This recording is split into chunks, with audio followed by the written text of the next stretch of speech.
I remember when I was suffering the symptoms, but the first time I mentioned it was at a dinner with some friends, and I was driving, and my left hand started cramping on the wheel, and I made a comment, there's something neurological going on with my hand. I should go to a neurologist.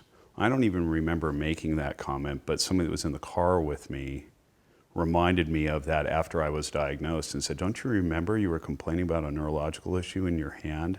And I thought, I just had a cramp. I thought I needed a banana and I'd be fine. I'd run pretty much every day, 5, 6, 7 miles, and so cramping didn't alarm me.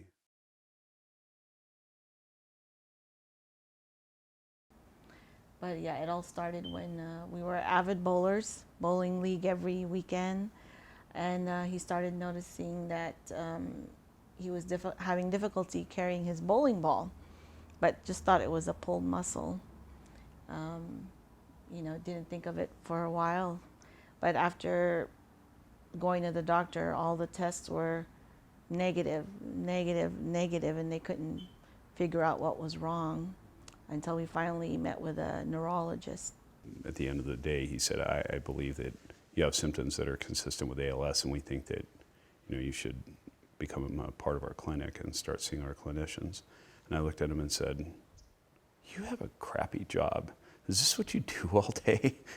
So I'm pretty sure that was a fairly unique reaction to somebody hearing that they had ALS, but I was already there. I can laugh about it a little bit and try and make light of it, but the reality was I had to tell my children and my wife, and I wasn't looking forward to that.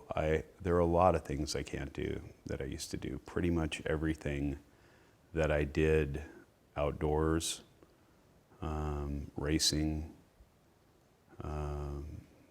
hunting and fishing, I'm still getting peripherally some benefit from that. I still do it, but I don't have the strength in my left arm or leg to really lift anything of any significant weight. And so running is out, backpacking's out, hiking's out. When I say out, it's stuff that I would do I'd run in the Pittman Wash every day.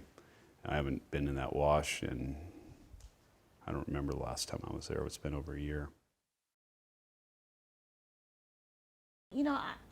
Ever since he was diagnosed, I don't like to think too much far into the future. And one thing we did learn is we just take it day by day. Yeah. Always hope for the best, but just take it day by day. Well, I fear the pain that my family's going to suffer when I'm gone. It's not so much about me as it is how difficult it's going to be on them. I don't look forward to them seeing me locked in. From a personal perspective, I'm sure those that are watching this have figured out I'm a little chatty. So the idea of not being able to, smile or show other people my sarcasm or humor because my form of communication is going to be typing with my eyes is, daunting. I fear, it's ironic. I've always complained that my greatest fear was drowning.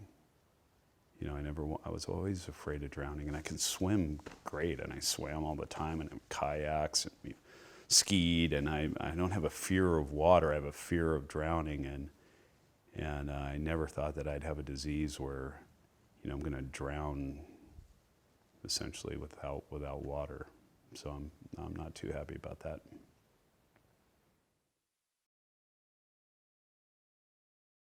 I think my kids, they were pretty devastated, but I think the apple doesn't fall far from the tree because I told them both, I said, my goal is to see my youngest son, Cole, graduate college. So it was essentially 4 years. And my eldest son looked at me and said, Dad, you could live to be 100 and might not see Cole graduate college. So it was at that point that I thought, okay, well, they're going to be okay. They're torturing each other in the midst of the worst news we've ever had in our lives. So So it's been, I'm proud of them. It's not easy. Yeah, appreciating just the simple things in life. Yeah. That's what matters most in your family, right? Yeah. Walking, Good. being able to talk normal, running, all those simple things. It's what he misses, but those are the things that people should appreciate. Mm. I don't think about the things that I can't do. That's not who I am. So I'm finding ways to do things that I like to do in alternative methods. Like I went dove hunting in September, and instead of walking through the sunflower seeds, I made my kids bird dog and made them scare up the birds. And I sat under a tree on a chair and waited for the birds to come by. I always hated people that did that, and now I'm that guy. But the alternative is not doing it, so we do it in a different ways. It's really all about adapting. I mean, that's really the new normal is changing every month, probably for me. I do want to thank ALS Association for everything that they've done for us from the beginning. The association has provided us with lots of information, and we're always happy to take part in events, anything that we can help to contribute, because being in the shoes of a family that is going through it, I would hope that others who will come across the same journey will have the same support that we do. It took me a little time to get to the place where I thought that I should be doing something proactive for those people that can't advocate for themselves. So, in July or August, when I say we, my wife and I, Ellen, came up with this idea that we were going to do our whatever we could do to raise funds and awareness. And I know everybody that's put in this situation has probably had the same feeling. We need to do something, but it's really kind of born from my wife's positivity and my sense of humor, that you need to take advantage, and I don't mean this just for ALS patients, I mean everybody every day should be doing what they can do and appreciate what they have, because today is a good day.